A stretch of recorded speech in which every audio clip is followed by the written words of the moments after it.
coisa que tem tirado o sono da esquerda é o fato de que agora existem jovens de direita nas universidades. A esquerda perde o sono, porque ela estava acostumada que ela tinha hegemonia total. Porque você sabe que a esquerda perdeu em tudo. Ela é incompetente politicamente. Todo lugar que ela se instala, ela produz alguma forma de totalitarismo. Veja bem que está no projeto do PT, e agora mais do que nunca, o controle da mídia. Em nome, é claro, da democracia, eles vão, na verdade, a ideia é que eles vão aparelhar a mídia para os seus amigos, né? Então, a esquerda perdeu na política porque ela é totalitária. Ela perdeu na economia porque todo lugar que a esquerda se instala, ela quebra a economia. Porque a economista de esquerda é como piloto com medo de altura. O único lugar que ela ganhou foi cultura. Por quê? Porque, infelizmente, grande parte da elite econômica não dá valor para a cultura, porque não tem muito dinheiro. Então, a cultura, a educação, digamos, essa área de humanas ficou na mão da esquerda, né? E ela tem feito um estrago danado. Aqui no Brasil, a ditadura, que foi a Guerra Fria no Brasil, apesar que os professores de história normalmente não ensinam isso, a ditadura fez um enorme serviço para a esquerda, porque quando acabou a ditadura, a esquerda já tinha aparelhado toda a parte de produção de conteúdo do país, cultural, e a esquerda tinha então, ela saiu da ditadura com a imagem que ela é santa, quando a gente sabe que ela não tem nada de santa, né? Basta conviver com a moçadinha militante de esquerda para você ver como a moçadinha é. Então, o que aconteceu é que ela tem, até hoje, ainda tem, grande parte do domínio das universidades, grande parte dos professores de humanas são intelectuais orgânicos, às vezes meio vagabundo, mas intelectual orgânico. Os movimentos estudantis normalmente são dominados pela esquerda. Veja que é uma esquerda meio aguada, né? Não é a esquerda do Lenin. Eles falam do Lenin, falam da Revolução Russa, mas se eles estivessem lá, eles iam mijar nas calças de medo, né? Que é tudo meio frouxinho. Mas, de qualquer forma, não há dúvida que eles têm a área cultural, grande parte da área artística, né? É uma moçadinha de esquerda. Então, agora está começando a aparecer uns jovens na universidade que se identificam como sendo liberais, né? Tem a moçada babaca, idiota, reacionária também, mas essa aí a gente não merece nem pensar. O que eu acho interessante no debate hoje nas universidades, no espaço público, nas mídias sociais, é que de fato tem aparecido movimentos mais liberais organizados, né? E esses movimentos me parece são a grande novidade do debate. A grande novidade não é nem o aparecimento ou reaparecimento da moçada reacionária que acha que se tem um cara pelado no MAN, então é pedofilia. Meu Deus, quantas pessoas vão no MAN? Umas 10, 15, não é nem esse problema, certo? E o fato do cara estar lá não significa que é pedofilia, vai com o teu filho para outro lugar, ao invés de ser chato. Mas o que eu acho interessante é o início da construção de uma tentativa de bibliografia liberal, de uma compreensão liberal de mundo, de uma definição de liberdade que não seja do Rousseau, que não tem nada de livre, né? A possibilidade de você ler autores como Isaias Berlin, no Brasil, autores como Russell Kirk, né? Autores como Michael Oakeshott, né? Autores que são de uma tradição bastante sólida e que dão uma opção de leitura de mundo, que aqui no Brasil não existia. Então, se alguém me pergunta se eu acho que existe uma nova direita aparecendo na universidade, eu acho que sim. E essa nova direita liberal, de gente jovem, que não tem a culpa de achar que poderia ter participado de qualquer bandalheira da ditadura, essa gente está tirando o sono da esquerda, porque a esquerda está perdendo a hegemonia. E quem sabe, perde. Como eu sobrevivo na academia sendo de direita, diria duas coisas primeiro. Quando eu uso a expressão direita, eu me refiro a alguém que acha que a sociedade de mercado, apesar de todos os problemas, é que produz mais riqueza, produziu até hoje mais riqueza e elevação da condição material de vida. Eu acredito que o Estado deve se meter o mínimo possível na vida das pessoas. Sou a favor da liberdade de expressão, da liberdade individual de você decidir coisas sobre sua vida dentro da lei, e a favor da propriedade privada. Para mim é isso que significa ser de direita, tá? Não tem nada que ver com esses tarados malucos, ressentidos, pirados, fascistas e coisa e tal. Dito isso, especificamente em relação à academia, a primeira coisa que eu diria para você é o seguinte: como sobreviver não sendo de esquerda na academia? Estude mais, seja mais competente, mais disciplinado, conheça inclusive o pensamento de esquerda, traga bibliografia nova para o debate, olhe as coisas de um ponto de vista diferente do que a academia está acostumada, porque como na academia quase todo mundo é de esquerda, ninguém estuda, ou quase ninguém, né? Você repete as ideias o tempo todo a mesma coisa, você se sente protegido. Então, uma das coisas que pode ajudar uma pessoa que não é de esquerda a sobreviver no meio acadêmico é aquilo que ajuda a qualquer espécie caçada a ser mais ágil, chegar primeiro nas questões, conhecer o ambiente melhor do que os outros, estar mais atento do que os outros às questões à sua volta. É claro que isso é mais cansativo, isso exige mais de você e infelizmente isso faz com que muita gente jovem que quer entrar na academia acabe se dobrando ao pensamento de esquerda hegemônico para garantir emprego, para garantir concurso, para garantir convites para jantares, para garantir prêmios e para garantir uma vida mais tranquila. Então, uma das coisas mais ridículas que existe é a universidade falar em nome da liberdade de expressão, estou falando genericamente, é claro, falar em nome da liberdade de expressão, falar em nome de ética, quando você tem uma série de joguinhos dentro da universidade, mesmo entre pessoas que se dizem muito preocupadas com o povo. Então, quando me perguntam como eu sobrevivo dentro da academia não sendo de esquerda, a resposta é estudando mais, trabalhando mais, chegando primeiro nas questões, lendo mais autores, ampliando a base de reflexão, ampliando o repertório, portanto, desafiando essa hegemonia que, como toda hegemonia, acaba sendo preguiçosa. Eu acho que a gente pode apontar algumas questões assim na educação no mundo contemporâneo. A primeira é o fato de que as escolas estão muito dependentes do marketing por conta da alta competitividade entre as escolas, principalmente do universo particular, de escolas privadas, porque como você tem uma diminuição de alunos, pela diminuição da taxa de natalidade, as escolas disputam os alunos. Isso acaba fazendo com que as escolas queiram fidelizar os pais. Querendo fidelizar os pais, pai de criança pequena hoje é um dos tipos mais paranoicos que existe, né? Pais e mães.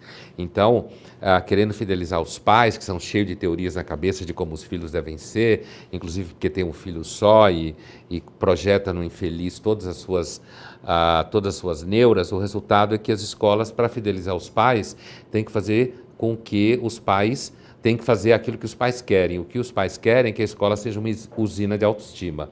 Resultado, a educação no mundo contemporâneo tem um problema.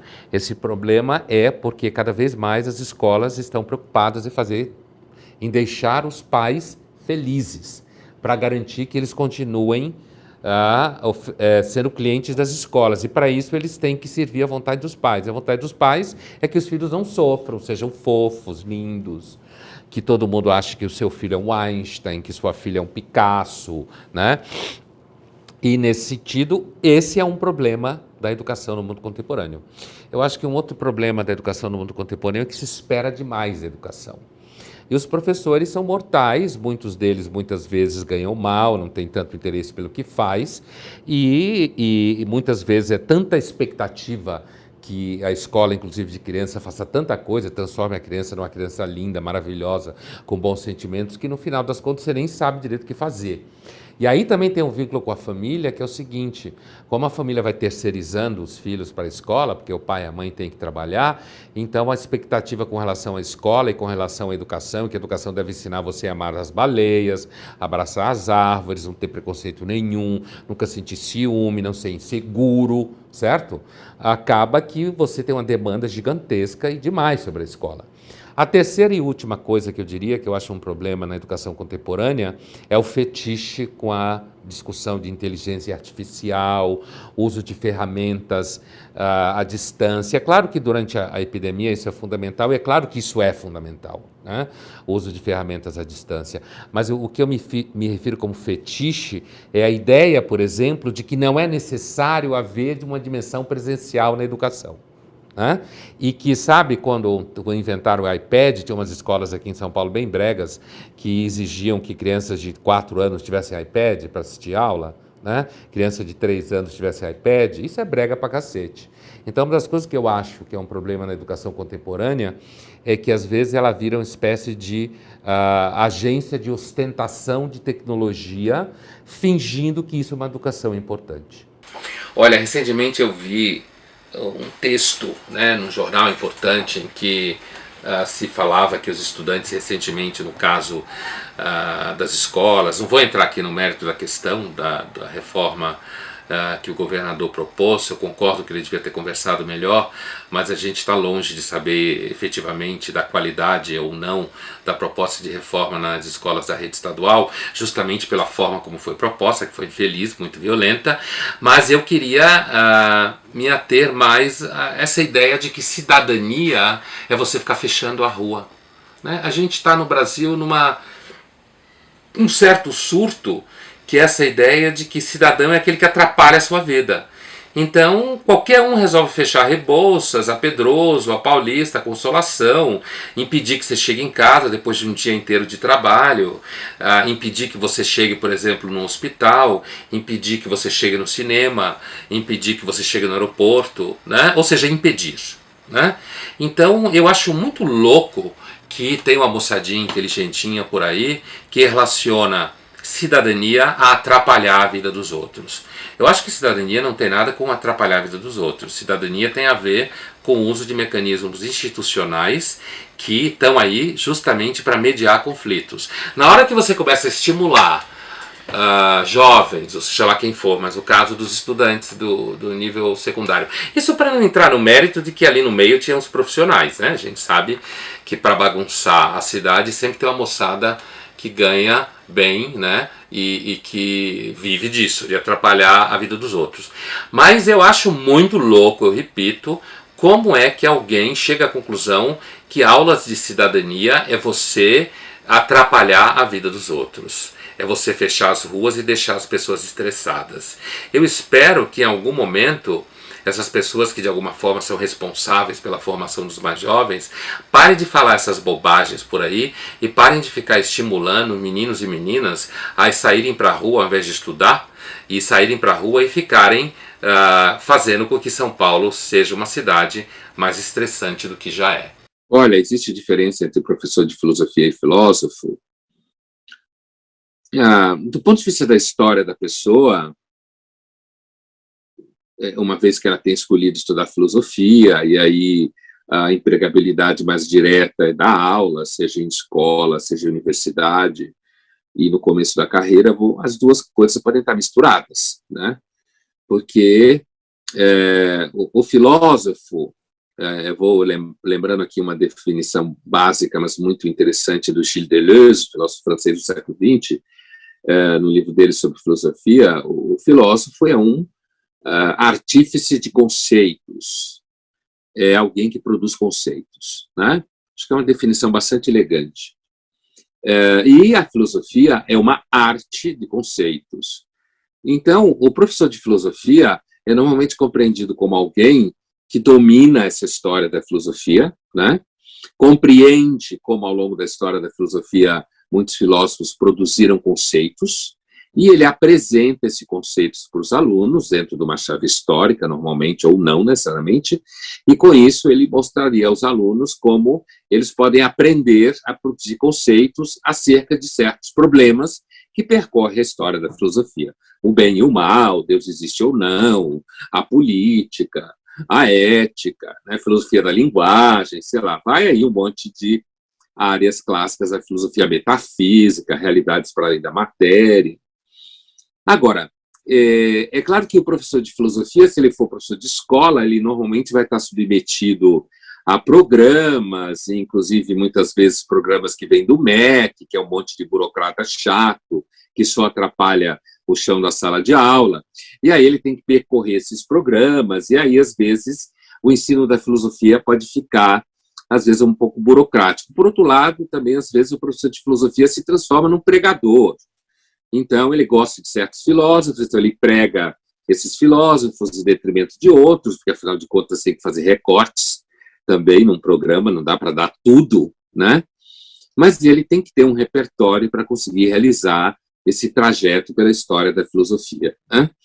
Também existe uma coisa, o professor de filosofia muitas vezes é alguém que estudou, se formou e, por uma série de razões, dedicou a vida inteira ao ensino. Não necessariamente ele precisa gostar de dar aula, o que provavelmente vai ser uma merda, mas não só em filosofia. Grande parte dos professores começam se achando o máximo, envelhecem, ganhando mal, e acabam, num certo momento da vida, perdendo muito tesão, inclusive porque a diferença de idade se torna muito grande entre ele e os alunos, né? O filósofo, compreendido como alguém que vai produzir conceitos de fato, há nele uma ideia de que ele vai produzir conceitos com alguma originalidade, né? Que ele conhece a história da filosofia, que ele pode ter lá seus filósofos que foram mais importantes na sua formação, certos problemas que, de fato, foram de interesse dele, e que ele vai, então, se dedicar a escrever livros, dar aulas, produzir seminários, cursos, em que ele vai desenvolver o raciocínio dele, por um lado, dialogando com a história da filosofia, todo filósofo dialoga com mortos, em grande parte, e, por outro lado, ele vai dar alguma versão mais original, com a cara dele, com o jeito dele, desses problemas que a história da filosofia e a filosofia sempre trabalharam. Esse nível de originalidade pode ser maior ou menor. Se ele circular pelo mundo dos ricos, e falando línguas que todo mundo lê, como o inglês é o mais exemplo, escrevendo, ele provavelmente terá um impacto histórico maior. Se ele viver num universo mais restrito, numa língua que não se lê, ou mesmo que não tenha interesse em percorrer um universo de países ricos, provavelmente ele vai ter menos impacto. Mas eu diria basicamente que a diferença entre o professor de filosofia e um filósofo não é necessariamente a exclusão de uma coisa da outra. Ainda que um filósofo possa produzir literatura filosófica interessante, conceitos originais, e não necessariamente gostar de dar aula, e nem ter dado aula há muito tempo. Mas eu acho que uma diferença importante é que o professor de filosofia ele se dedica a produzir um repertório nos alunos sobre conceitos que foram criados por grandes filósofos. Enquanto que o filósofo é alguém que está digerindo a realidade hoje, inclusive mesmo com o diálogo com grandes tradições anteriores. Você nunca é o filósofo a partir do zero, todo filósofo está dialogando com a tradição, mas que ao mesmo tempo ele esteja sentado à mesa contemporânea, debatendo problemas do mundo, das pessoas, do país em que ele está vivendo, em geral, e que, nesse sentido, ele seja alguém que produz, que domina a arte de criar conceitos enquanto tal, e que muitos deles tenham alguma substância de originalidade. O que é um professor ruim? Acho essa questão ela é técnica, né? Assim, pode ter vários motivos ou vários, digamos assim, comportamentos em que você pode identificar um professor ruim. Eu acho que uma das primeiras questões que leva muitas pessoas a exercerem a função da docência de um modo assim não tão bem sucedido, e veja, bem sucedido aqui quando eu falo, não é bem sucedido no sentido financeiro, necessariamente, que professor nunca ganha muito dinheiro, mas assim, acho que talvez uma das primeiras causas seja porque você, para exercer a função de professor bem, você precisa gostar. Você precisa gostar de passar conhecimento, no sentido de ter prazer em fazer isso, né? No sentido de você ter prazer de ver a outra pessoa fazendo a experiência do conhecimento. Não sabia uma coisa e aprendeu. Sei lá, dá um exemplo banal. Você está discutindo o Otelo do Shakespeare e perceber a pessoa realizing, tomando consciência da inveja que ela já sentiu ao analisar o personagem do Iago, por exemplo, em relação ao Otelo, né? Nessa condição de Caim e Abel, sabe? Acho que é necessário ter um gosto muito específico por levar uma pessoa a uma experiência como essa. É claro que há muito de idealização no que eu estou dizendo, né? A maior parte do tempo isso não chega a um nível como esse. Uma outra coisa que acho que pode levar muitas pessoas a exercerem a docência de uma forma ruim é o fato de que muita gente chega a ela como falta de opção, né? Falta de opção, principalmente na universidade. Chega a ela por conta de fracassos no mercado de trabalho. E aí muita gente acaba exercendo a docência, alguns poderiam dizer mais especificamente no campo técnico, né?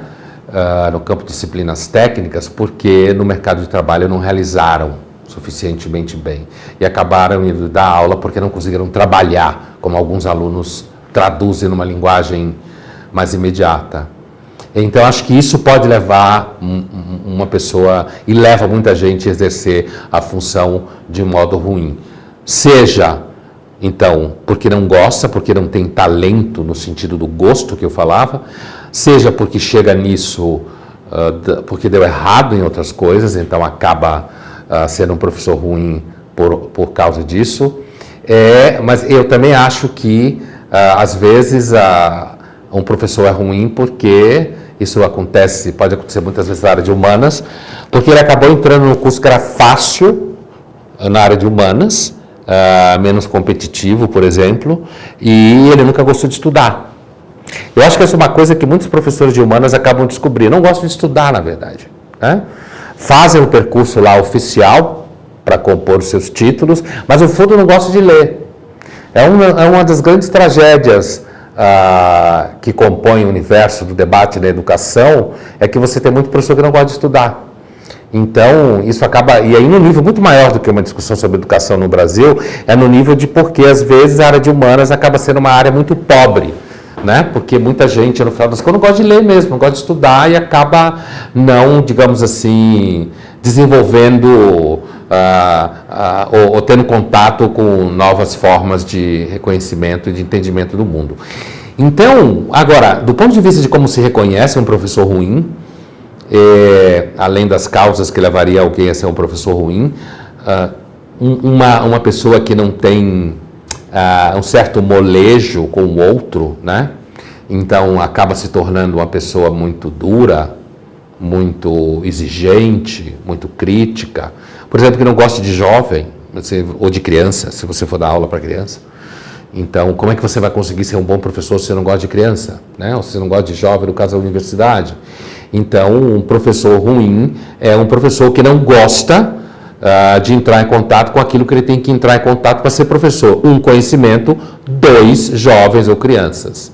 E o resultado é que esse professor ruim, ele não vai conseguir passar o conteúdo, porque ele não tem prazer em passar esse conteúdo, ele não tem paciência para acompanhar aquele que ele deve acompanhar nesse processo, e no final das contas ele vira uma pessoa rígida, grosseira, exigente e excessivamente crítica.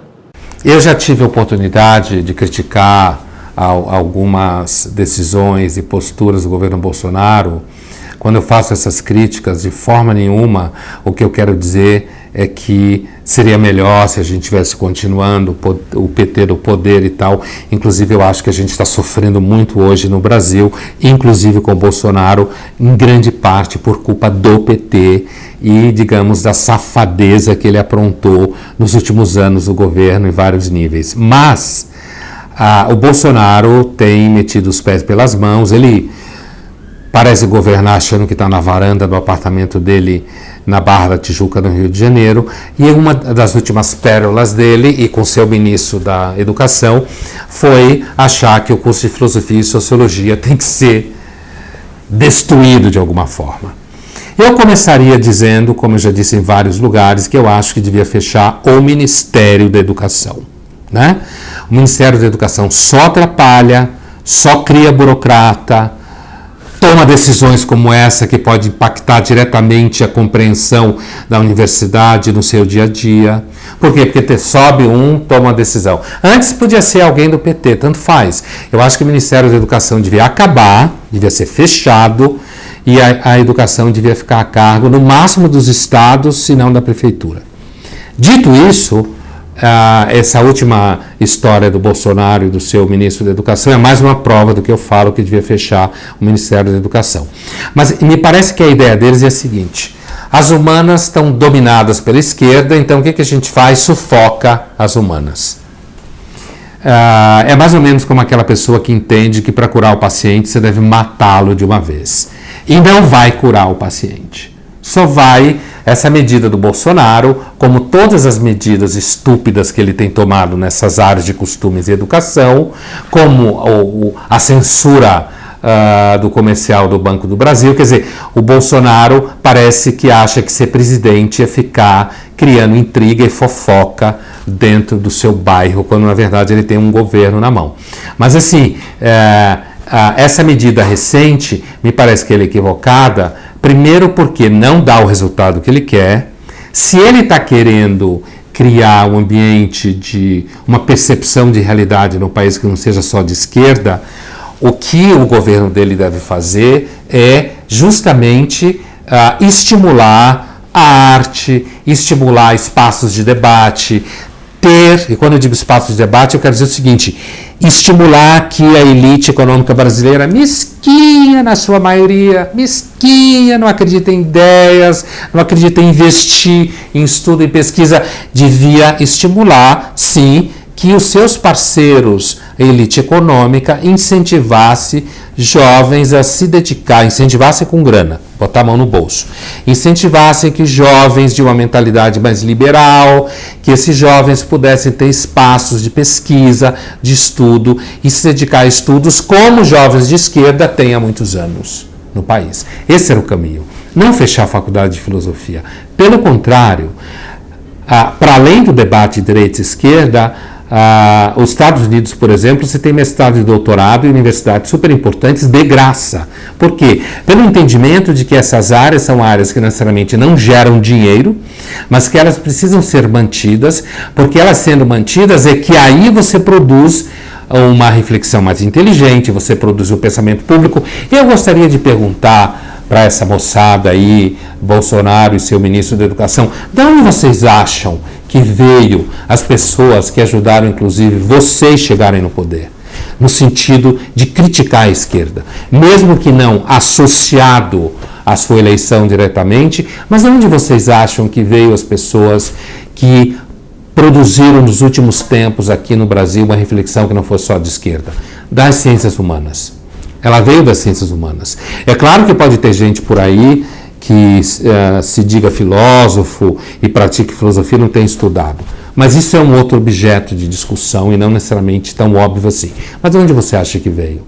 Veio das faculdades de filosofia, de ciências humanas, de comunicação social, onde pessoas foram construindo um repertório que não era um repertório só de esquerda e produziram a reflexão que levou à possibilidade do país pensar em algum momento que talvez uma economia de mercado livre seja melhor para o país do que aquela nhaca de Estado gigantesco que tinha por aí. Então, acho que essa decisão é mais uma decisão equivocada e que só atrapalha o país. O Olavo de Carvalho é uma figura bastante importante na história do pensamento público brasileiro, tem um papel fundamental em ter sido talvez o primeiro, no período pós-ditadura, que teve coragem de apontar os erros metodológicos, o domínio intelectual que a esquerda exercia sobre os mais jovens e a universidade, ter apontado a canalice muitas vezes envolvida em muitos grupos de esquerda de domínio no espaço da cultura e do governo, do Estado. Ele também tem a virtude de ter aberto os horizontes de uma bibliografia mais, digamos, grosso modo, liberal conservative, que o Brasil não tinha acesso, inclusive indicando títulos para ser traduzidos no Brasil. Também tem a virtude de ter preparado muitos jovens para enfrentar o domínio da esquerda do mundo cultural. Então, o Olavo de Carvalho é uma figura muito importante na história do pensamento não de esquerda no Brasil. Nossos estilos são muito diferentes, nós temos universos de preocupação diferentes. Eu não tenho nenhuma relação com nenhum conjunto dogmático de fé religiosa. O que é nossos estilos, inclusive de entendimento do que é educação, relação professor-aluno, digamos assim, grosso modo, também acho que em muitas situações são diferentes, e a gente tem uma concordância forte nessa questão da abertura da bibliografia, para temas não só do universo marxista, Foucaultiano, digamos. A gente tem uma semelhança também no sentido de pensar que o PT seja uma catástrofe para a história da cultura do país e para a história da política, mas é até aí onde vão nossas semelhanças, certo? Acho que nós somos de gerações diferentes, portanto vivemos digamos assim, universos de formação diferentes, histórias diferentes, mas eu diria que, antes de tudo, nós temos talvez um estilo um pouco diferente de ver o mundo, uma forma de ver o que os americanos chamam de big picture, que nos afastam, né? E eu sou alguém que sou egresso, digamos assim, eu sou um animal da universidade, com carreira na universidade, com relações institucionais na universidade, enquanto que o Olavo fez a maior parte da sua carreira fora desse universo, nem por isso menos em termos de conteúdo, de capacidade intelectual, sem dúvida, mas aí eu acredito que tem essas diferenças e principalmente eu diria algumas diferenças com relação àqueles alunos que são meus alunos ou são alunos do Olavo, né? Que eu percebo e encontro por aqui cotidianamente. E eu tenho um universo de interesses que vão muito além do debate político, muito além do debate esquerda-direita. Eu tenho influências da minha formação que tem a ver muito com Nietzsche, niilismo, existencialismo. De fato, existe um componente niilista no meu pensamento. Então, acho que tem muito mais diferenças do que semelhanças entre o meu pensamento e o de Olavo, mas eu acredito que ele teve um papel muito importante na resistência ao domínio da esquerda na cultura brasileira recente e continua tendo um papel muito importante. Quais clássicos são importantes de se ler? Olha, antes de tudo, eu não vou entrar no debate do que é um clássico, tá? Eu acho que existem textos que são clássicos, algumas pessoas dizem que clássicos são textos que saíram de circulação, então você cobra mais caro, né? Ou clássicos são livros escritos por homens brancos, opressores e blá blá blá. Eu não vou levar essa discussão a sério.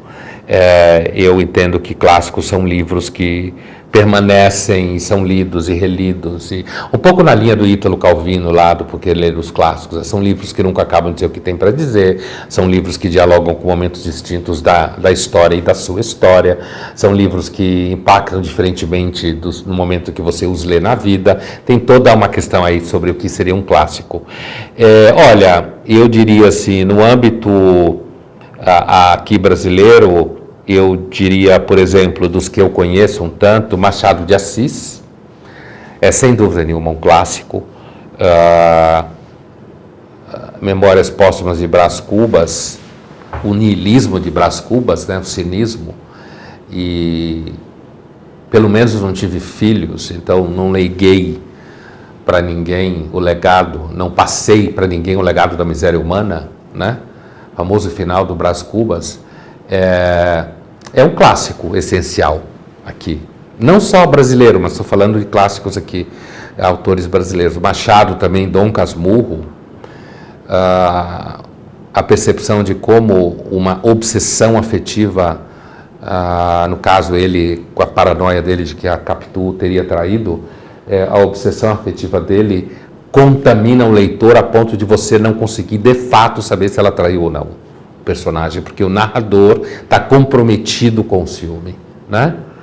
E então eu diria Machado de Assis. Um outro clássico brasileiro seguro que eu citaria é o Nelson Rodrigues, né?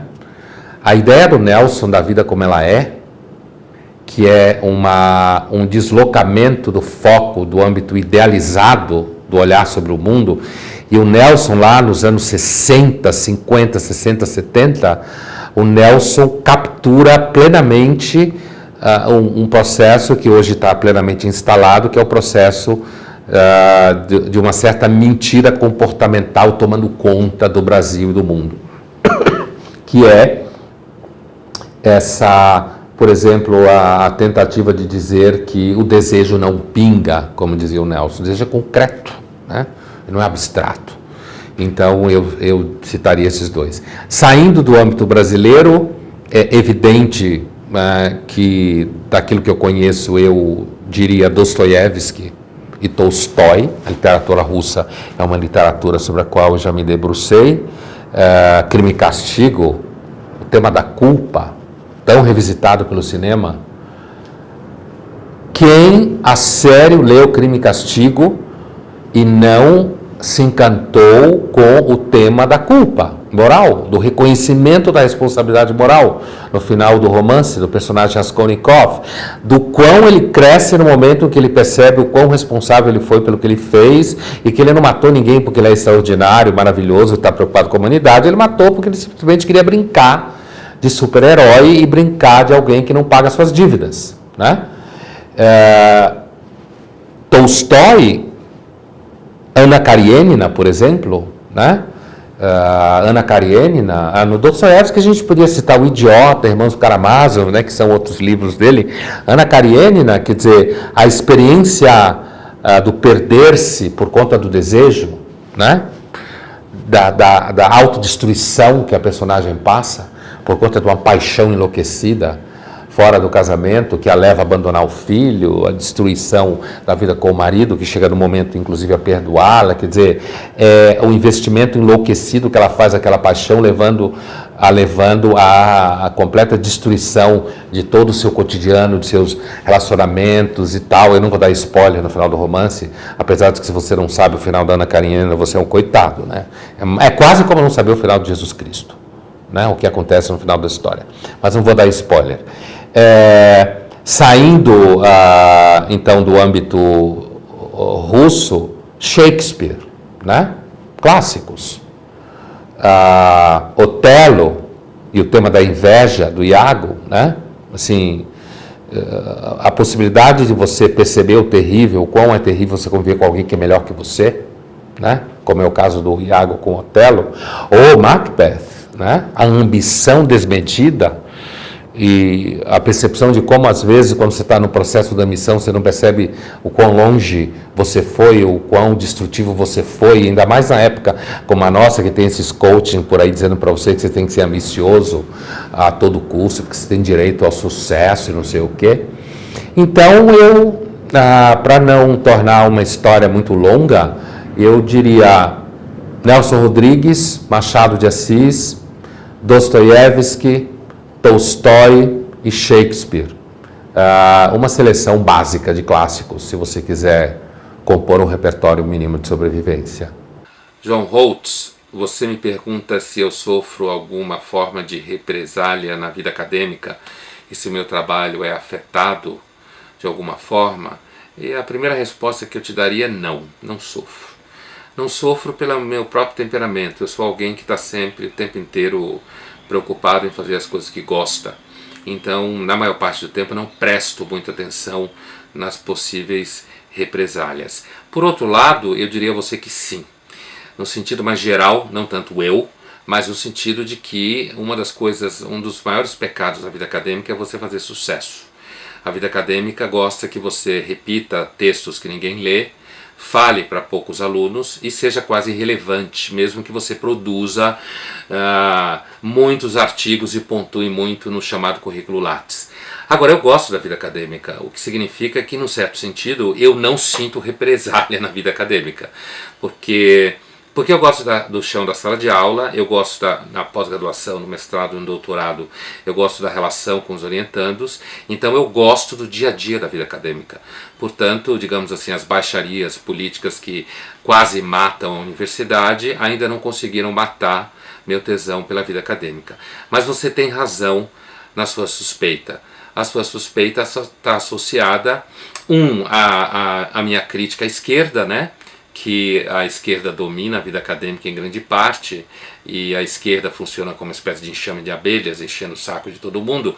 Mas você também tem razão na sua suspeita, porque o sucesso, de fato, é um problema. Se você, por exemplo, for professor após e tiver muitos alunos na sua aula, você provavelmente já fez inimigos. Mas eu lembro para você uma frase que dizem que era do Napoleão, a gente não sabe nunca se o Napoleão falou tanta coisa como dizem que ele falou, mas uma frase que dizem que o Napoleão falou é que você mede a força de um homem pelo número de inimigos que ele faz. Então, se você tiver muito inimigo, você está bem na fita. O que eu acho sobre a universidade à distância? Eu acho que essa ferramenta, ela varia na dependência que a pessoa tem. Eu acho que ela deve existir, mas ainda é importante que você tenha um ensino presencial, porque a relação professor-aluno, sala de aula, com outros colegas, fazem essa relação, ela faz parte de todo o processo de aprendizagem.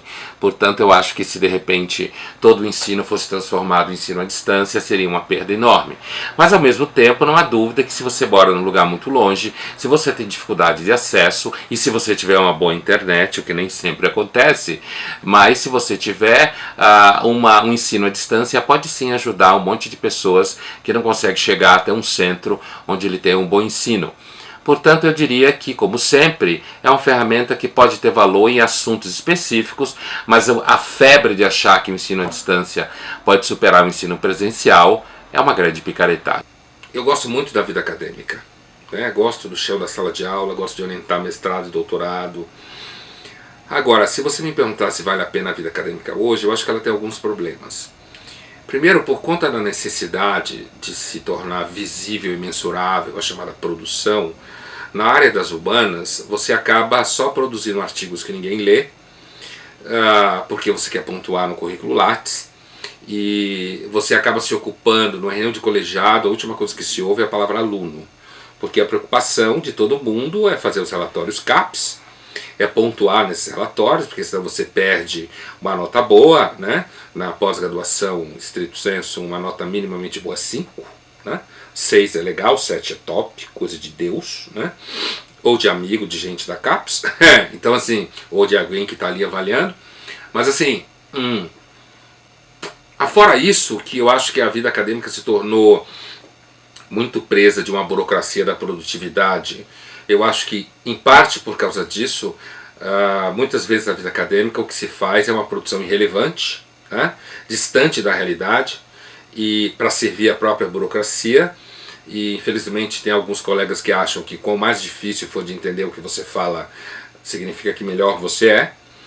Outra coisa, isso acontece também porque tem pouco dinheiro circulando na vida acadêmica. Quando você entra, você é jovem, precisa de menos dinheiro. Depois de um certo tempo você descobriu que não vai virar um Freud, então você começa a ficar fazendo jogo para ganhar financiamento para ir para Paris, né? Sei lá, e bolsa para fazer grupo de estudo. Então tem essa burocracia da produtividade que eu acho que na realidade estimula nossas piores qualidades humanas, né? Você vira burocrático, preguiçoso, focado, instrumental e interesseiro. Outra coisa que eu acho que atrapalha a vida acadêmica é a evidente política corporativista que existe dentro dela. Na maior parte do nosso cenário brasileiro, e não só brasileiro, esse corporativismo ele é de esquerda, o que não significa que se fosse de direita talvez não existisse o mesmo tipo de problema, tá?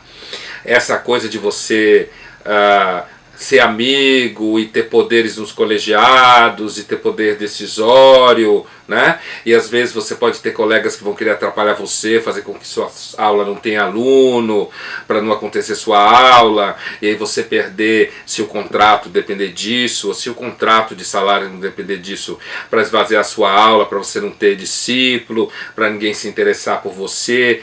Então uma outra coisa que eu acho que atrapalha muito a vida acadêmica hoje é porque ele acabou se transformando também num celeiro de pessoas que para elas aquilo ali é o lugar onde elas garantem a sobrevivência simbólica, além de financeira, e portanto elas querem destruir todo mundo que pensa diferente delas.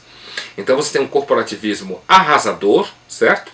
Que pode ir de escândalos de manipulação de bancas talvez, mas não necessariamente, até simplesmente destruição de carreira, bullying com alunos que forem orientandos de inimigos seus, ou seja, o que eu diria para você é o seguinte: uma das coisas mais contraditórias que pode existir hoje é gente da academia falar em nome de ética e transparência. É uma piada. Para quem conhece o mundo interno, é quase como alguém de Brasília falar de ética e transparência, tá bom? Então, diante disso tudo, o que eu acho interessante na vida acadêmica? Interessante na vida acadêmica é quando você ainda consegue ter uma relação com os alunos, com alunos interessados, você consegue estabelecer um diálogo onde de fato aconteça ali uma experiência de conhecimento aqui e ali, ou seja, aquilo que escapa um pouco desse jogo de produtividade burocrática por um lado e desse jogo corporativo ideológico do outro. E, na realidade, a relação com o aluno. Mas, cada vez mais, o aluno é o menos importante na pós-graduação. A pós-graduação no Brasil. Olha, por pós-graduação eu vou entender mestrado e doutorado, tá? O que a gente chama de estrito sensu. Eu sou professor de pós-graduação, eu adoro dar aula de graduação e de pós-graduação, adoro o trabalho de orientação, adoro o cotidiano acadêmico, como se fala, mas eu acho que a pós-graduação, e não é exatamente só no Brasil, mas eu acho que é uma característica bastante forte dos últimos anos na pós-graduação do Brasil, que, na verdade, a gente passa a maior parte do tempo fazendo relatório, né? A gente fica preenchendo formulário, a gente fica tendo que cumprir tabela. A intenção originária desses relatórios, CAPES e outros, né? A intenção originária é tornar objetiva a produtividade dos professores, o que em si é importante mesmo. Por isso que eu acho que o problema é kafkiano, tá? Eu não acho que é um problema propriamente ideológico. A universidade é um espaço rasgado por política, né? Por isso eu acho muito engraçado quando algum intelectual, algum acadêmico vai falar de ética e coisas assim. Eu acho muito interessante, porque a universidade não é um espaço ético com toda essa evidência. Kant ficaria com os cabelos arrepiados na cabeça. Mas eu não acho que esse problema da produtividade seja um problema ideológico. Eu acho que é um problema kafkiano. O que eu quero dizer com isso? A ideia de você tornar a produtividade objetiva é importante. Por quê? Porque você procura métricas para medir a produtividade daquilo que as pessoas estão fazendo. E isso é importante para as pessoas saberem, né, que elas estão interessadas no programa de pós-graduação X ou Y, tomar suas decisões. Portanto, a intenção me parece bastante importante. Eu acho que é kafkiano porque é uma ideia racional que acaba se transformando numa prática irracional. E kafkiano aqui, eu quero dizer, por kafkiano aqui, eu quero dizer o seguinte: um processo de enlouquecimento social a partir de práticas racionais. É isso que eu estou chamando de kafkiano, certo? Enlouquecimento social a partir de práticas sociais, ou seja, a geração da esquizofrenia a partir de práticas sociais. Já tem muita gente boa, inclusive o próprio escritor inglês Chesterton, que dizia que o louco é alguém que só tem racionalidade e mais nada. Mas voltando à pós-graduação, o que significa esses relatórios? A gente passa grande parte da nossa vida preocupado em preencher lattes, sucupira, que é o lattes da instituição, fazendo relatório, CAPES, que toma um enorme tempo, e para isso você tem que fazer certas pontuações. E aí surge um outro problema. Uma questão kafkiana já é o tempo que você passa fazendo isso ao invés de fazer alguma coisa mais interessante. Outra coisa é porque você acaba fazendo coisas que pontuem nesses relatórios, que é importante para todo mundo, para a instituição, para você, para o seu aluno no sentido dele procurar estar num programa que tenha notas altas, 6, 5, 7, seja lá o que for. Mas eu acho que tem um outro desvio nisso, que é o seguinte: é que você acaba produzindo muita coisa que é qualificado ou quantificado como importante, mas acaba sendo irrelevante no debate exterior à academia. Eu acho que um dos grandes problemas da pós-graduação no Brasil, pelo menos na área de humanas, é que cada vez mais ela vai se tornando apartada do mundo do lado de fora e cada vez mais produzindo artigos para periódicos que muitas vezes as pessoas não leem porque circulam só dentro daquele espaço. E uma outra coisa que a gente acaba fazendo é produzindo coisas que pessoas não vão ler, mas que pontuam. Não, muita gente vai ler, mas que pontua. Por quê? Porque se você não pontuar, todo mundo é punido por isso. Então todo mundo sofre algum dano. Então você é de certa forma obrigado a fazer isso, senão você não sobrevive no sistema. Então o sistema é um sistema que privilegia uma burocracia da produtividade em detrimento de uma produção um pouco mais relevante, porque você precisa produzir métricas para assegurar essa qualidade. Entendeu o lado kafkiano da coisa? Por isso que eu já disse várias vezes que eu tenho a impressão que se o Kafka vivesse hoje, ele nos representaria como uma espécie de rato correndo de um lado para o outro, preocupado com relatórios e com papéis e com documentos na mão. Certo? Então, um outro derivado desse problema é que cada vez mais você tem menos espaço para interesses de fato de alunos, porque muitos alunos já entram na pós-graduação preocupados com a carreira. Então ele já entra preocupado com a pontuação, então ele já entra servindo a esse grande sistema, que na verdade ele privilegia uma produtividade que não necessariamente é uma produtividade que esteja ligado a interesses de fato que movem as pessoas, mas sim interesses de grupos de pesquisas que às vezes nem existem na verdade, mas que existem no papel e existem nos relatórios. Então, muitos colegas criticam a minha visão dizendo que a minha visão é romântica, né? porque eu acho que a pós-graduação devia servir, antes de tudo, aos interesses que as pessoas têm e às inquietações que elas têm com relação ao conhecimento. Então, sintetizando ou resumindo a ópera, na verdade eu acho que a pós-graduação ela sofre muito de uma doença que ela não serve ao conhecimento, mas ela serve à própria burocracia da produtividade a fim de garantir o próprio sistema operando. Se isso não é kafkiano, eu não sei o que é.